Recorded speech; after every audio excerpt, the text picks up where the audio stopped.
Nesse vídeo a gente vai entender o que é taxa de câmbio.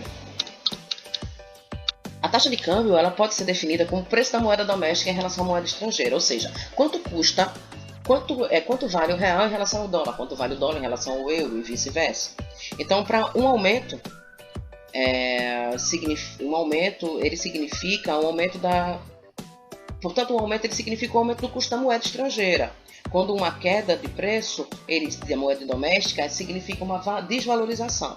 Então, uma queda ela representa a redução do custo da moeda, portanto, o aumento do preço da moeda doméstica. Isso é uma valorização. Então, o que acontece é o seguinte: o câmbio ele vai oscilar de acordo com a valorização ou desvalorização da moeda em relação a outra. Isso pode ser em relação ao ouro, em relação ao dólar. O real ele é valorizado ou desvalorizado em relação ao dólar. É o nosso lastro. O dólar ele é valorizado ou desvalorizado em relação ao ouro. Então, cada um tem um lastro diferente. Quem tem lastro relacionado ao ouro tem uma moeda mais valorizada.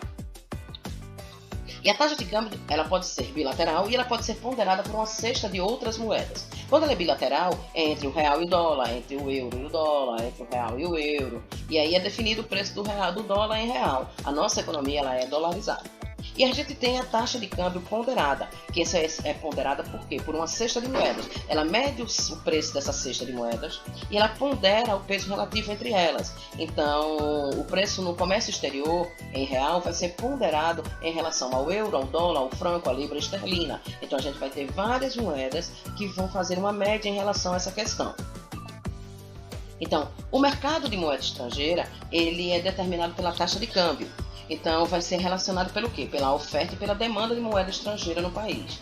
Quanto mais dólar eu preciso, mais o dólar se valoriza, menos o real vale.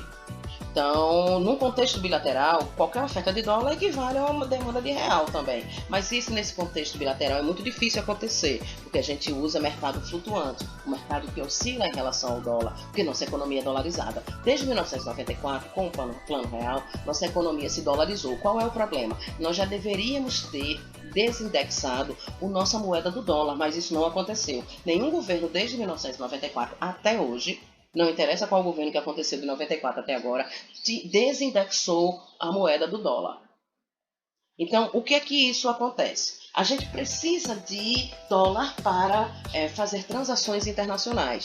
É uma coisa meio estranha de dizer. Quanto mais a gente vende para o exterior, quanto mais a gente exporta, menos o nosso dinheiro vale. Porque o nosso dinheiro está atrelado ao dólar. Nós precisamos de mais moeda estrangeira para poder comprar produtos estrangeiros e a gente, como exporta muito, a gente ganha muito em moeda estrangeira. Imagina o seguinte: se você é um produtor de soja, você vai querer vender em dólar, que vale mais, ou vai querer vender em real? Você vai querer vender em dólar, ou seja, você vai querer exportar, e sendo assim a gente acaba desvalorizando a nossa moeda nacional. Importadores, eles compram produtos do exterior e eles vão precisar de moeda estrangeira, então eles vão demandar mais dólares e vão ofertar reais. Já os exportadores, eles vão ofertar dólares e demandar reais. Então vai depender da relação que isso vai acontecer. E aí quem vai querer também moedas estrangeiras? Os investidores estrangeiros, eles vão necessitar de moeda doméstica, então eles vão ofertar dólares e demandar reais. Quanto mais investidor estrangeiro tiver no Brasil, mais o nosso real se valoriza. É importante a gente ter investidor estrangeiro. Investidor brasileiro vai precisar de dólar e vai ofertar real, e ele acaba necessitando adquirir moedas de outros países. E os especuladores, que são agentes econômicos que operam no mercado cambial. Eles fazem essas trocas. Eles ofertam e demandam dólares e reais. Ou seja, eles fazem as trocas para os investidores brasileiros e estrangeiros, para os importadores e para os exportadores.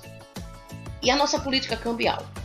A gente tem duas, a flutuante e a fixa. No Brasil, a gente adotou a taxa de câmbio flutuante. E como é que é isso? Ela é determinada apenas pela oferta e demanda das moedas envolvidas, sem interferência externa. Já a taxa de câmbio fixa, que é determinada pela autoridade monetária, o preço é defendido pelo governo, usando instrumentos de política monetária, fiscal ou através da intervenção direta no mercado cambial. O Brasil adota, no geral, o mercado de taxa de câmbio flutuante. Entretanto, quando há uma grande disparidade entre o real e o dólar, aí o Banco do Brasil, através do governo federal, determina a taxa de câmbio fixa. É quando ele começa a administrar o valor do dólar, começa a administrar a demanda de dólar ou a oferta de dólar nos nossos mercados, para evitar que o preço dispare ou o preço se desvalorize. E nós temos também os regimes mistos, que é o que a gente chama de flutuação administrada, certo? Que seria o dirt float. Então, o que é isso? Ele é determinado pela oferta e pela demanda de moedas envolvidas, com interferência do governo em algumas situações. Essa seria a ideal, mas o Brasil ele deixa a moeda flutuante e depois ele faz o câmbio fixo. O ideal seria a gente trabalhar com o dirt float. E a taxa de câmbio, e a taxa de câmbio fixa, que tem bandas de flutuação, que é quando tem uma determinada unidade monetária, autoridade monetária, mas o governo permite que flutue um pouco dentro de um espectro, dentro de uma banda, intervindo apenas para variar os limites estabelecidos por ele.